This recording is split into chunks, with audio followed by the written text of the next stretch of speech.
Peace and blessings, family. In the previous video, originally it was just one long video, if you will, but we had some sabotage take place. You know what I mean? Long story short, YouTube pulled the video. They don't want that type of information reaching your ears. So we modified our mathematics and we're going to come at you with the same information, just in a different way. And basically, I'm going to show you this clip, and it's basically the oration from a Native American Indian chief, Seattle. And basically, to me, it's one of the most profound, clearest, simplest, realest, truest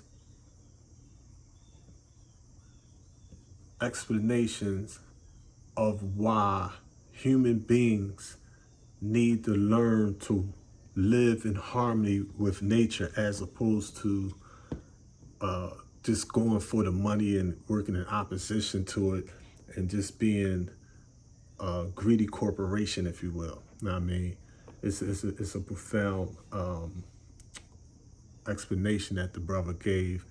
And you're going to notice that the Native American Indians are African people.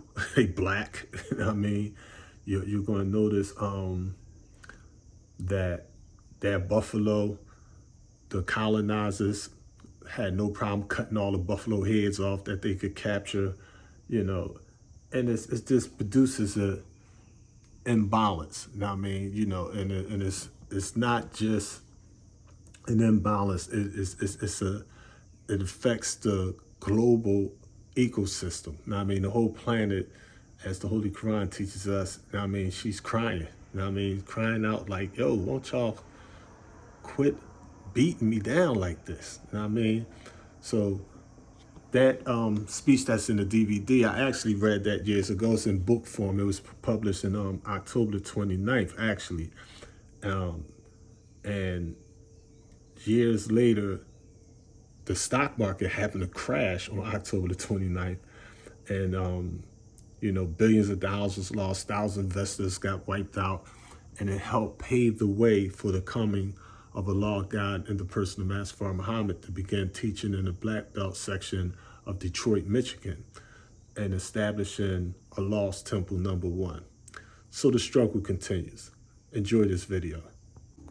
Okay, so that puts it in context for you. I mean, where Chief Seattle, the area he's talking about is what they call the Washington Territory. I mean, you know, so the Europeans, they opposed the British colonial powers on them, and their solution was they rumbled. I mean, and went against the British Empire, and that thing was, you know, they wasn't asking. They was like, we making a Declaration of Independence. They had snitches, and their snitches got stitches. Their Buckeyes, they would put tar on them and chicken feathers, say they was punks, they was chickens. That message wasn't for the cowards. Now, I mean, you know, their founding fathers was on the tip like, give me liberty or give me death. Now, I mean, but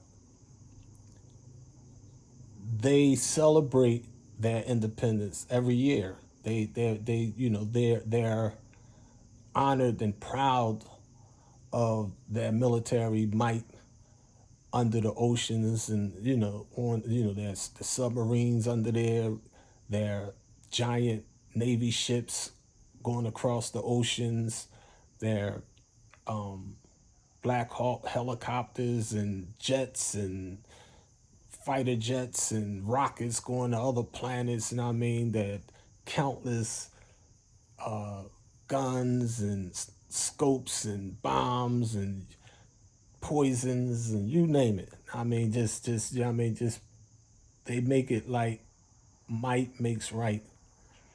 But even though Chief Seattle is physically no longer here, his words still ring true.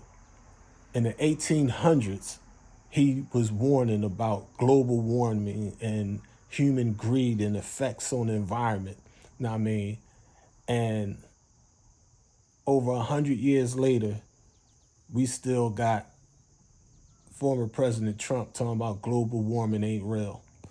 So it just goes to show the devil is the devil regardless of place or time, as Message Elijah Muhammad said. Let me take y'all to this video. Peace and blessings, family. This is just a postscript. I mean, actually, like a brief intro. I wanted to bring in something from the chief that was actually edited out from the video that I'm about to show y'all. This is in the beginning, basically the chief is basically in a position where the white man is telling them they want to buy that land. But the chief is basically saying it's like say the mafia, say Lucky Luciano or Al Capone came to your store and be like, oh, you like to be partners with, they not asking, they really telling you.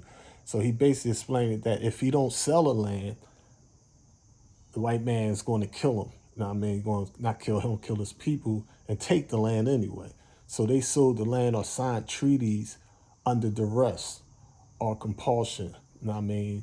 And they knew that the invaders or the colonizers was not going to respect the sacred lands or the sacred earth, but they literally didn't have no choice in the matter. You know what I mean? And their ranks was decimated. And like any struggle, the good guys became the bad guys became the good guys, and they wind up having their own Native American Indian brothers and sisters, some of them that betrayed them and taught them how to read the trails. And, same thing with the slaves. You know what I mean? Like Nat Turner, Denmark Vesey, the snitches ran a mass set, told them, oh, they hiding over there in the cave. They plotting this. They plan on escaping. So same thing that's going on in 2022. You know what I mean? So I want y'all to hear this intro, and then you'll hear the rest of the text in the video. The great chief in Washington sends word that he wishes to buy our land. The great chief also sends us words of friendship and goodwill. This is kind of him, since we know that he has little need of our friendship in return. But we will consider your offer, for we know that if we do not sell, the white man may come with guns and take our land. How can you buy or sell the sky? All right, family. Great cover. A few excerpts. This is The Power of Myth with Bill Moyers.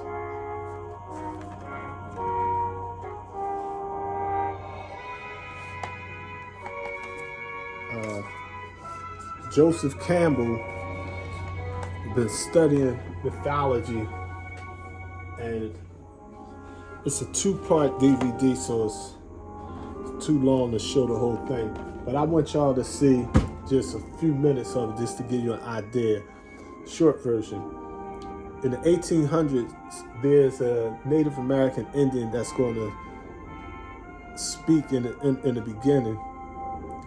But listen to the language and think about the wisdom that he's sharing about living in harmony with the universe and those that just seek to exploit it, okay? After that, I want you to see the part about the people of the Twa. They don't, on here, they don't know they're the people of the Twa.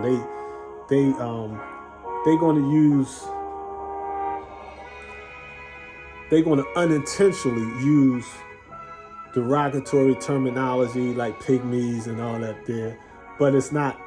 I don't think it was from a space of racism or hatred. They both clearly have respect for the culture, and they made the DVD to try to help educate white people and the world in general that, listen, this European American mindset is destroying the world, and we have to bring back some peace. That don't mean we gotta get rid of technology and nothing like that to go to an extreme, but we have to learn to live in harmony with the universal order of things. So let me start this.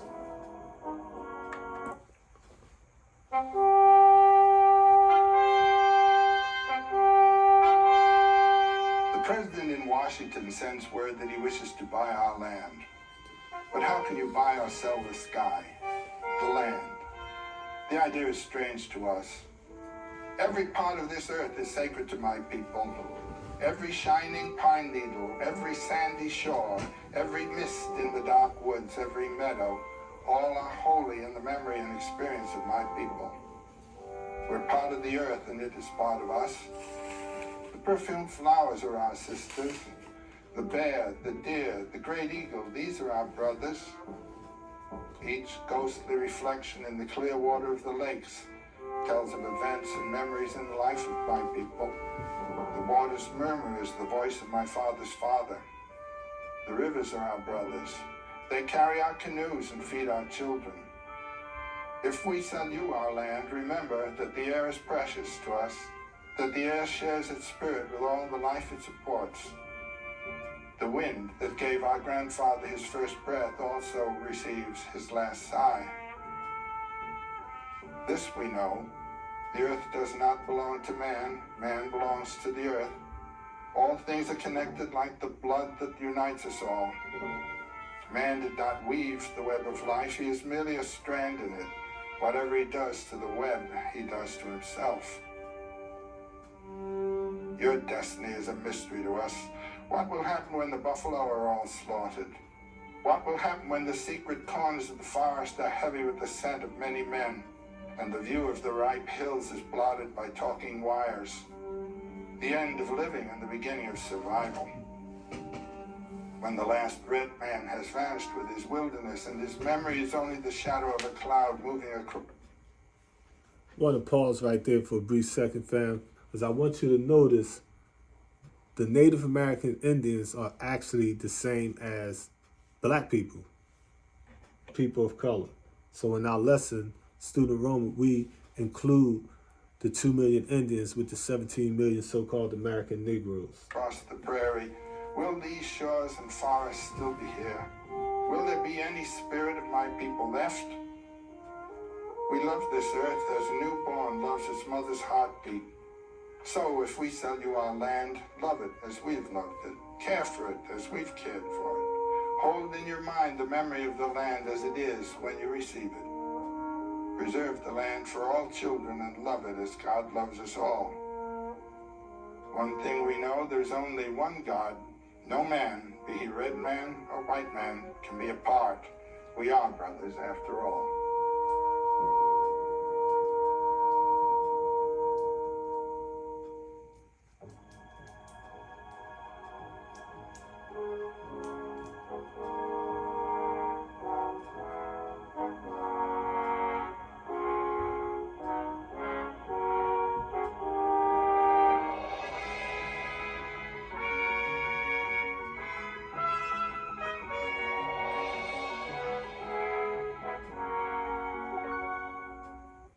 Sacred places, Delphi, Machu Picchu, Stonehenge, Jerusalem. We recognize these as places where societies came together to express their spiritual concerns. But for some very early societies, as Joseph Campbell points out in his Historical Atlas of World Mythology, the whole earth was a sacred place. Whether living on the wide plains under the great dome of the open sky, or in dense forest under a canopy of trees, our ancestors saw the sacred in everything around them. The voices of the gods spoke from the wind and thunder, and the Spirit of God flowed in every mountain stream. It was a geography not of city and nation states, but of sacred places, the realm of the mythic imagination. As our ancestors turned from hunting to planting, the stories they told to interpret the mysteries of life changed too. Now the seed, instead of the animal, became the symbol of life, death, and resurrection. The plant died, was buried, and its seed born again. To spiritual visionaries, this image reveals a divine truth as well as a principle of life itself. From death comes life, from sacrifice, bliss. Joseph Campbell explored the nature of these places and the relation of myth to landscape. He visited many of the world's sacred places in preparing the first 2 volumes of his atlas, The Way of the Animal Powers and The Way of the Seated Earth.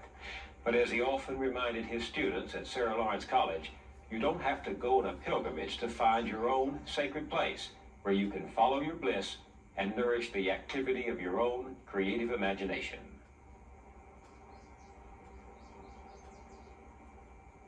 What does it mean to have a sacred place? This is a term I like to use now as an absolute necessity for anybody today. You must have a room or a certain hour a day or so where you do not know what was in the newspapers that morning. You don't know who your friends are.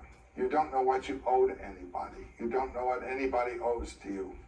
But a place where you can simply experience and bring forth what you are and what you might be. This is the place of creative incubation. And first you may find that nothing's happening there. But if you have a sacred place and use it and take advantage of it, something will happen. This place does for you what the plains did for the hunter. For them, the whole thing was a sacred place, do you see? But most of our action is economically or socially determined and does not come out of our life.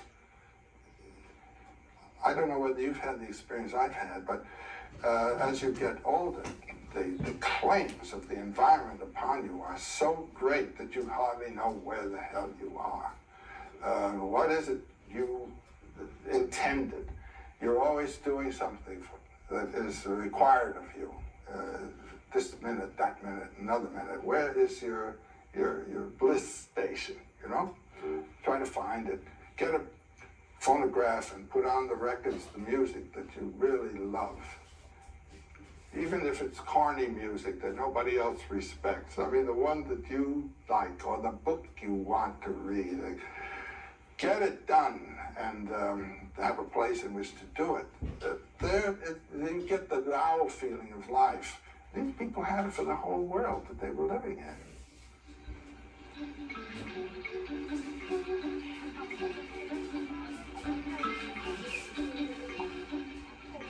We talked about the effect of the spreading plain on mythology, this plain clearly bounded by a circular horizon with that great blue dome of an exalting heaven above, hawks and eagles hovering, the blazing sun passing, the night moon rising.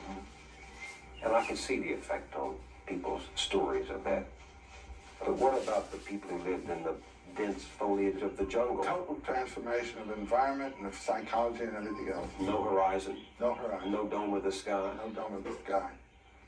A lot of birds up there, and a heavy vegetation underneath with scorpions and poisonous serpents. And in between, distances of trees, trees, trees. No sense of perspective. Colin Turnbull tells us a marvelous story of bringing a pygmy out of the forest. He brings this pygmy who'd never been out of the jungle onto a mountain top, and suddenly they come over the hill and there's an extensive plain out there, and the poor little fellow was utterly terrified. Had no way of judging perspective and distance. He thought that the animals grazing on the plain out there were so small that they were ants, that they were just across the way, and so forth, and it just totally baffled. He brushes back into the forest. You have a different mythology there. You have a different relationship to the hunt and everything else. The forest is home. You are at home in the forest, where you and I would be perhaps ill at ease, thinking what's behind that tree and all this kind of thing. the sense of the beautiful, simple delight in their forest, and their deity is the master of the forest master. And what impresses me is that these people, the hunters and the searchers for the roots and for the berries, they're participating in their landscape. They are part of that world. Absolutely. And it becomes sacred to them. Place becomes sacred. Every feature of it does. We moderns are stripping the world of its natural revelations of I nature. know it. I think of that. You remember that wonderful pygmy legend of the little boy who finds the song of the most beautiful, the bird of the most beautiful song in the forest? And he brings it home, doesn't he? Mm-hmm. And he asks his father to bring food for the bird, and the father doesn't want to feed only a bird. And one time, the father kills the bird, and when he killed the bird, he killed his own life, and he died. That's it. And the legend says the man killed the bird, and with the bird he killed the song, and with the song himself. I mean, isn't that a story about what happens when human beings destroy their environment, destroy their world, destroy nature and the revelation of Destroy nature? their own nature. Human nature, too. They kill the song. Kill the song. And isn't mythology the story of the song? Mythology is the song. It's the flight of the imagination inspired by the energies of the body and in its life. What happened as human beings turned from the hunting of animals to the planting of seeds? What happened to the mythic imagination? Well, I try to think of it this way. An animal, as I think I've said before, is sort of a total entity. And when you kill that animal is dead. But when you cut down a plant, new sprouts come out. Pruning is helpful to a plant. Also in forests, where a good deal of the origination of myth is to be recognized, out of rock comes life.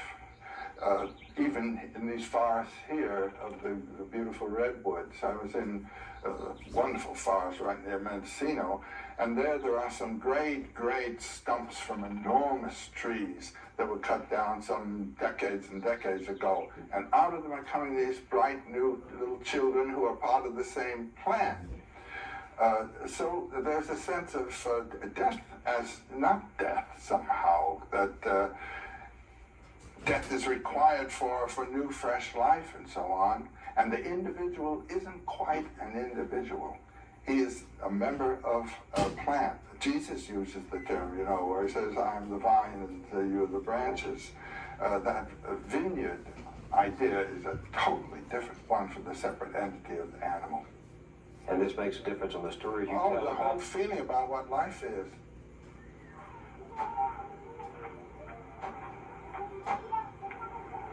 What stories did this experience of the planter give rise to? Your favorite stories in plant development? Well, the cutting up and burial and then growing of the plant world, the world of the plant that you eat, being already a cut up dead body, is the dominant motif, I would say, in most of the tales. It occurs all over the place, particularly in the Pacific cultures and in the Americas. Tell me that story of the origin of maize as Longfellow As Longfellow? borrowed it from the Chippewas, didn't you, or the Algonquins? Well, it's an Algonquin story, and it is simply of the boy in his vision. He sees a young man come to him with plumes on his head and green and so forth, and the visitant invites the young man to a wrestling match and allows him to win. Wins. This happens 3 or 4 times, but he tells them, the last time I come, you must kill me and bury me and take care of the place where you will have buried me. And the boy then, in the last one, actually does what he has been told to do, plants the man, the visitant, and in time comes back and sees the corn growing. And it was a boy who had been concerned for his father, who was a hunter but old, And he was thinking, isn't there some other way to get food besides this one? And so it came to him out of his intention. It's a lovely story. Some other way of getting food than honey. Yes. But the idea is that this visitor, this figure in the vision, has to die and be buried before the plant can grow from the remains of his body. That's the main theme. It comes up, almost a duplicate of this one throughout Polynesia, for instance. Well, there's one in Polynesia about the legend of the maiden Hina. You remember that one? Well, all of the legends in the Polynesian area have a maiden named Hina, and she's associated with the moon, and the death and resurrection of the moon is a dominant theme. What happens to her in this legend? Well, the girl who loves to bathe in a certain pool, and there's a great eel that is swimming around in the pool, and day after day he scrapes across her thigh as she's bathing, and then one fine, lovely day he turns into a young man, and he becomes her lover for a moment, and then goes away and comes back again, and then one time when he comes, he says, just as the Algonquian visit him, now next time I come to visit you, you must kill me, and cut off my head, and bury my head. And she does so, and there grows from the buried head a coconut tree. And when you pick a coconut and look at the coconut, you can see it's just the size of the head, and you can see eyes and things in the little nodules that simulate the head. So what you have is the same story springing up in cultures unrelated to each other.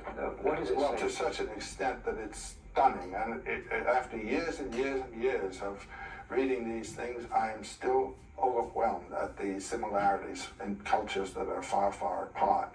There are two explanations of this.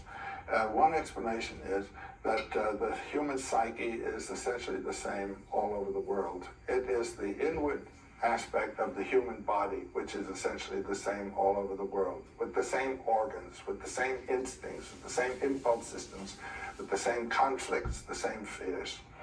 There is also the counter theory of diffusion. Now, for instance, when agriculture is first developed, let's say in the Near East or in Southeast Asia, these are the two big centers in the old world, then the art of tilling the soil goes forth from this area, and along with it goes a mythology that has to do with fertilizing the earth and bringing up the plants, killing the body, cutting it up, burying it, and having the plant come. That myth will go with the agricultural tradition. You won't find it in a hunting culture tradition. So that there are historical as well as psychological aspects to this problem. In all of these stories, there is someone dying, a hero dying, in order for life to appear again. What does that say to you? Let me tell you one story here. This isn't a story, this is a ritual. It's in New Guinea. And it's associated with the men's societies in New Guinea, and they are horror societies because they really enact the myth of death and resurrection and cannibalistic consumption. And you have the myth there of the buried body and the life coming out of it. This is the basic myth. Now we're going to enact it.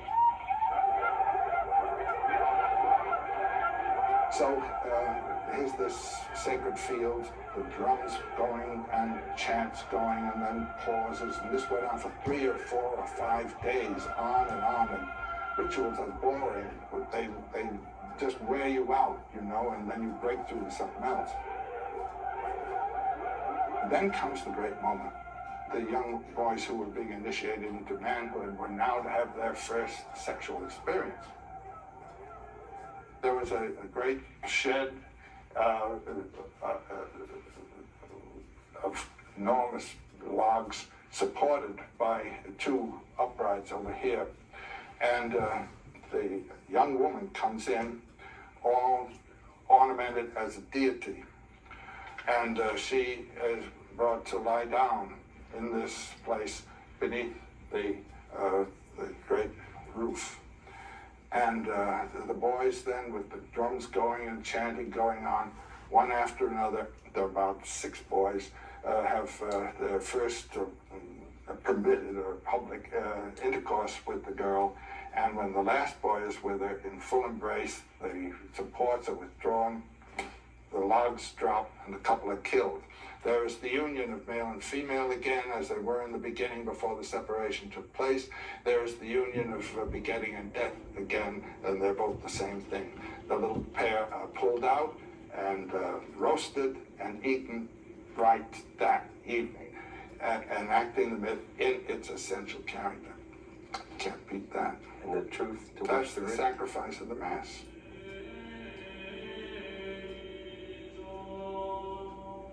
One of the wonderful things in the Catholic ritual is going to communion. There you're taught that this is the body and blood of the Savior. And you take it to you, and you turn inward, and there he's working within you. the truth to which the ritual point is. The nature of life itself to be realized in the acts of life. When in the hunting cultures a sacrifice is made, it is as it were a gift, a bribe, as it were, to the deity that is being invited to do something for us or to give us something. When a figure is sacrificed in the planning culture, that figure is the god. The person who died, was buried, and became the food is Christ crucified, from whose body the food of the Spirit comes. There is a sublimation of what originally was a very solid vegetal image. He is on Holy Rood, the tree. He is himself the fruit of the tree. Jesus is the fruit of eternal life, which was on the second tree in the Garden of Eden. When man had eaten of the fruit of the first tree, the tree of the knowledge of good and evil, he is said to have been expelled from the garden. He had already expelled himself from the garden. The garden is the place of unity, non-duality of male and female, non-duality of man and God, non-duality of good and evil. You eat the duality and you're on the way out. So this tree of the non-duality is the tree of the exit. Now, the tree of coming back to the garden is the tree of immortal life, where you know that I and the Father are one, and the two that seem to become one again. And this is exactly the tree under which the Buddha sits. The tree of wisdom. The tree of immortal life, of the knowledge of immortal life. And the Buddha under his tree and Christ hanging on his tree are the same image. They are the same image. The one who has died to the flesh and been reborn in the spirit.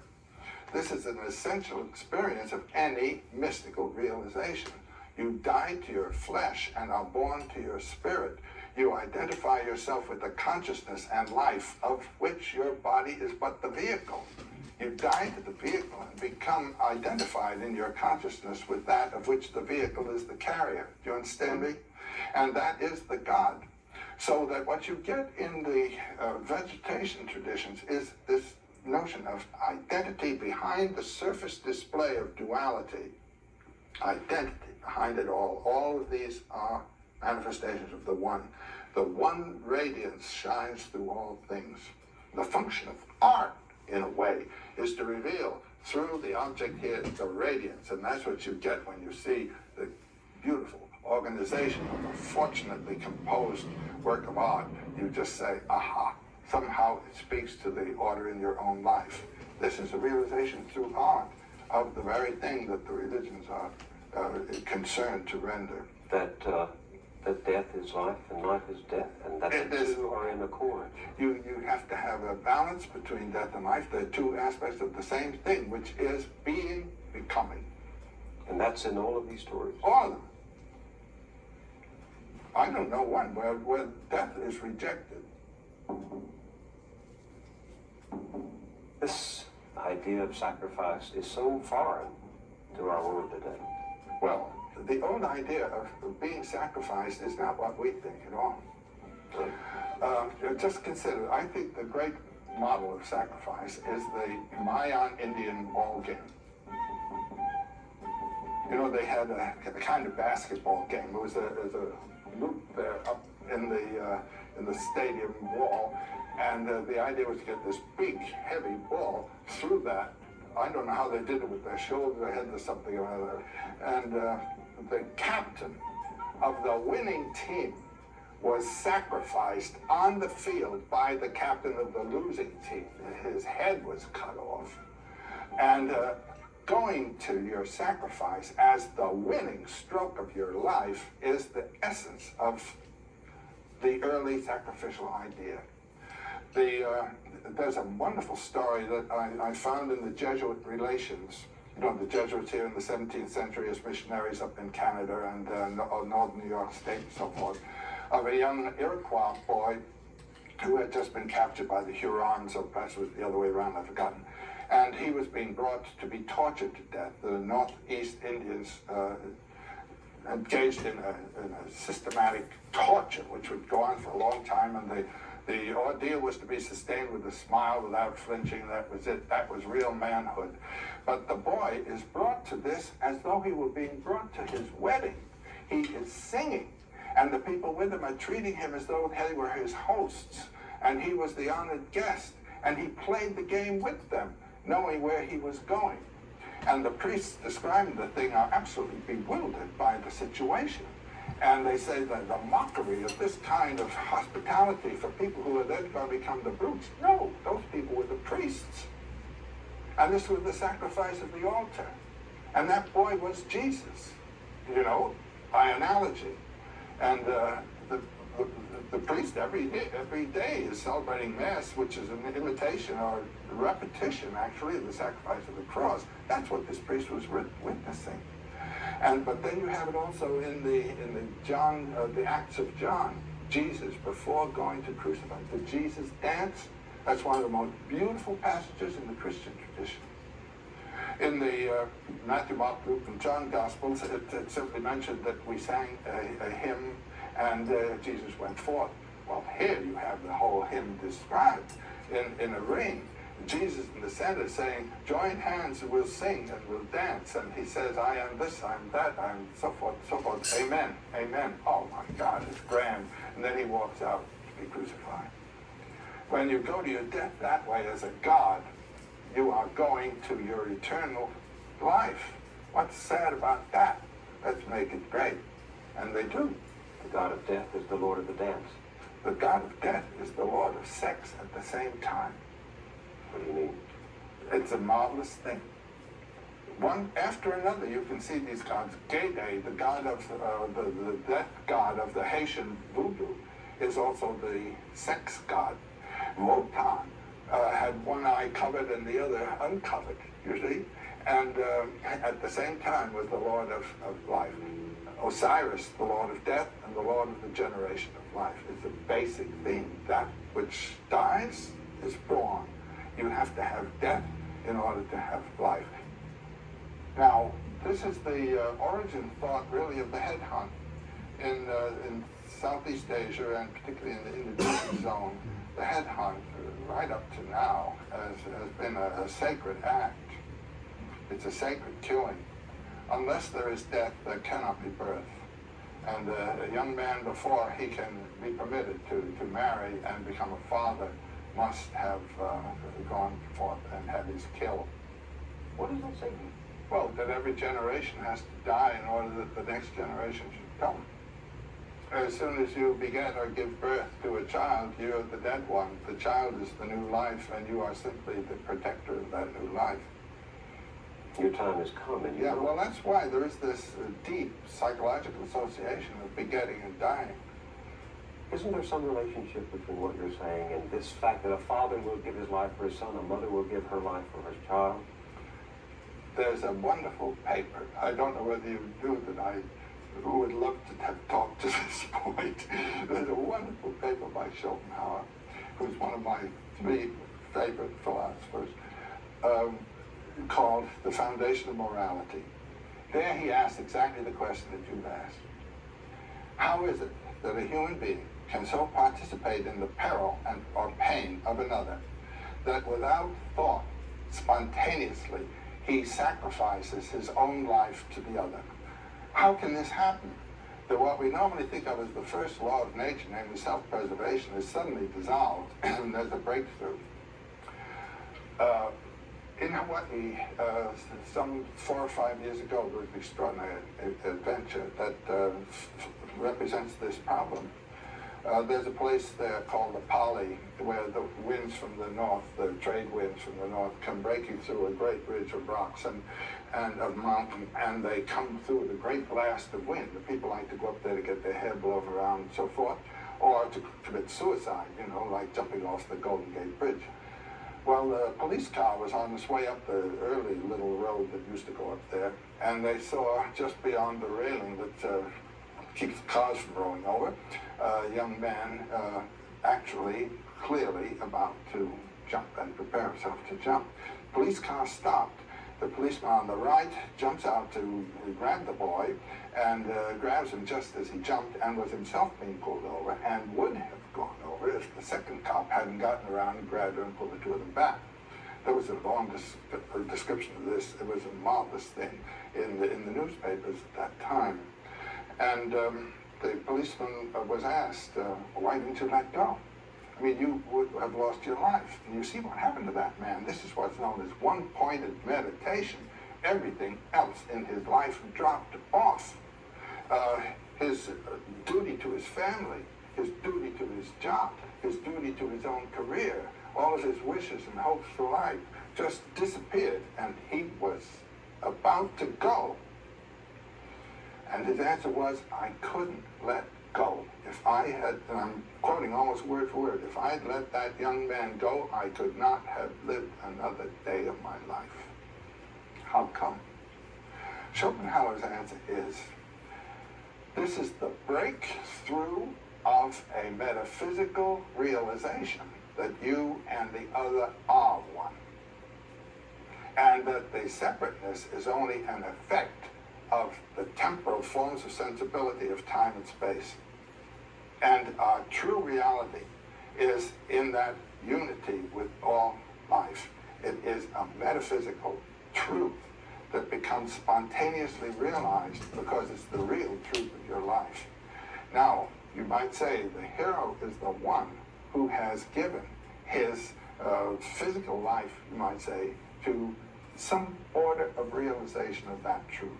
It may appear that I'm one with my tribe, or I'm one with people of a certain kind, or I'm one with life. This is not a concept. This is a realization. You see what I mean? Well, explain it. And the concepts of love your neighbor and all are to put you in tune with that fact. But whether you love your neighbor or not, bing, the thing grabs you and you do this thing. You don't even know who it is. That policeman didn't know who that young man was. Schopenhauer said in small ways you can see this happening every day, all the time. This is a theme that can be seen moving life in the world. People doing nice things for each other.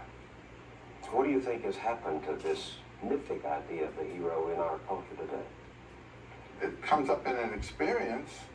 I think, I remember during the Vietnam War seeing on the television the young men in helicopters going out to rescue one of their companions at great risk to themselves.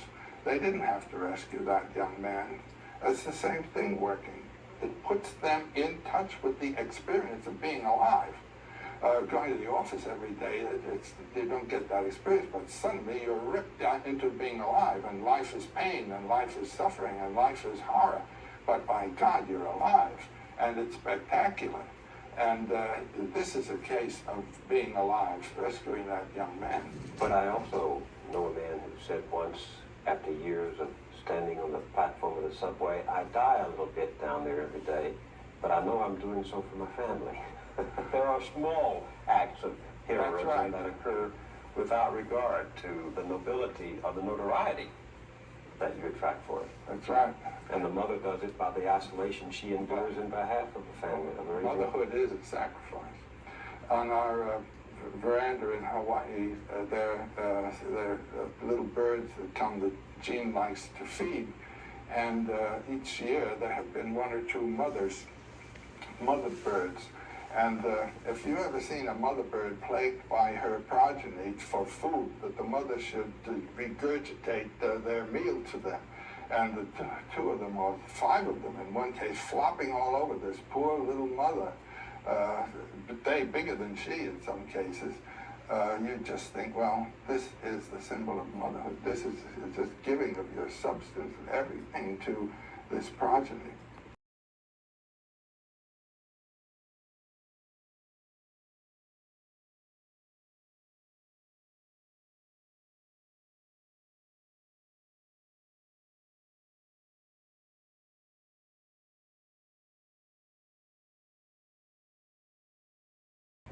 This should be it in marriage. A marriage is a relationship.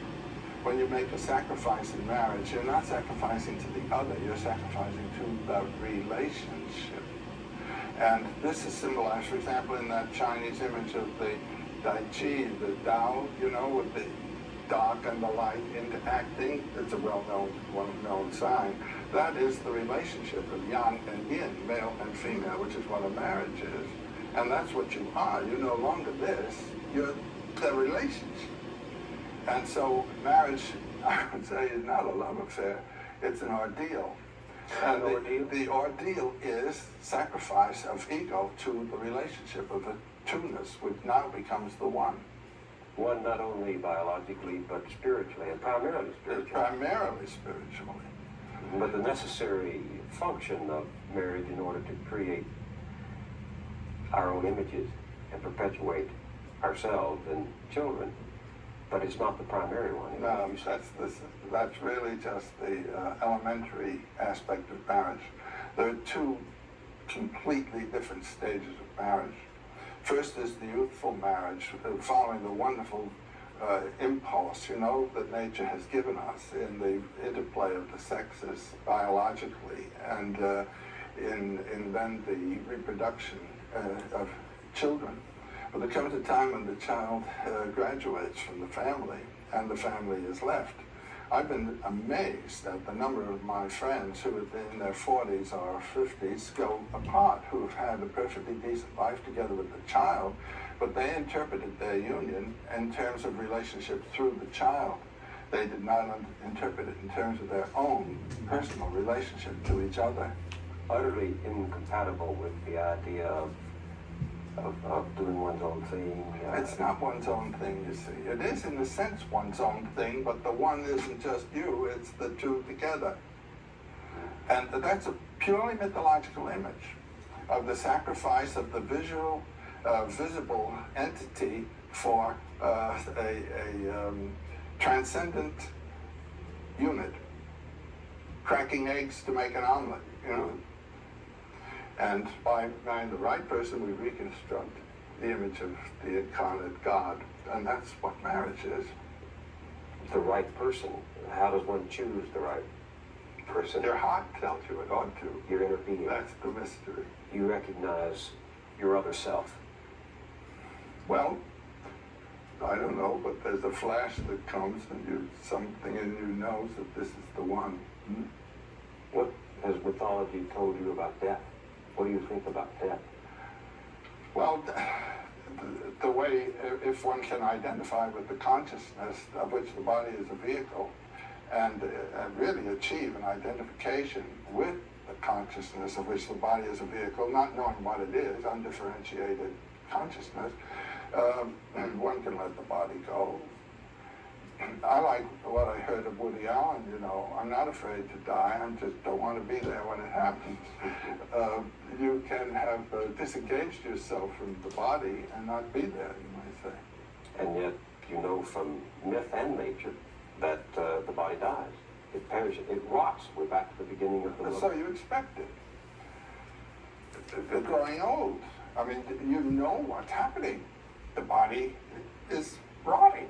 It's dying. It's losing its energy. There's more mass than energy here. And the identification then with the life which in a plant survives pruning, cutting, and even eating. The plant is right back there again. Is you might say, a biological image that is metaphorical of this spiritual mystery. But there's a wonderful report of the Indians riding into the rain of bullets from Custer's men, and they're saying, it's a good day to die. A great day to die. They're not hanging on. That's the message of the myth. You, as you know yourself, are not the final term of your being. And you must die to that one way or another, in giving of yourself to something or in being annihilated, actually, physically, to return, you might say, or to recognize. Life is always on the edge of death, always. And one should lack fear and have the courage of life. That's the principal initiation of all of the heroic stories. What's the simple story? Do you have a story that's simple to this? The Sir Gawain and the Green Knight. The Green Knight, Arthur's court is in session, and there rides into the court on a great big green horse, a giant knight. And the knight says, I have a challenge. I have an adventure. I challenge anyone here to come down here and take this great big axe and cut my head off, and then 1 year from today, meet me at a green chapel, and tell them roughly where the green chapel is, and I'll cut his head off. And the only knight who had the courage to accept this curious invitation was Gawain. And the knight gets off his horse, sticks out his neck, Gawain comes down with his axe, and there's the head. And then the knight stands up, picks up the head, gets on the horse, and rides off, says, I'll see you in a year. Well, that year, everybody was very generous to Gawain, and he rides off for the year. But as the day approaches, he finds himself before a little hunter's cabin, and he thinks he'll ask advice here as to where the Green Chapel is, and tells him, I've got to be there in 3 days. And the hunter greets him, and Gawain tells his story, and the hunter says, well, the Green Chapel, he's just down the way here, it's about a couple hundred yards, and why don't you just spend the next 3 days with us, and we'll entertain you, and then you go to this adventure.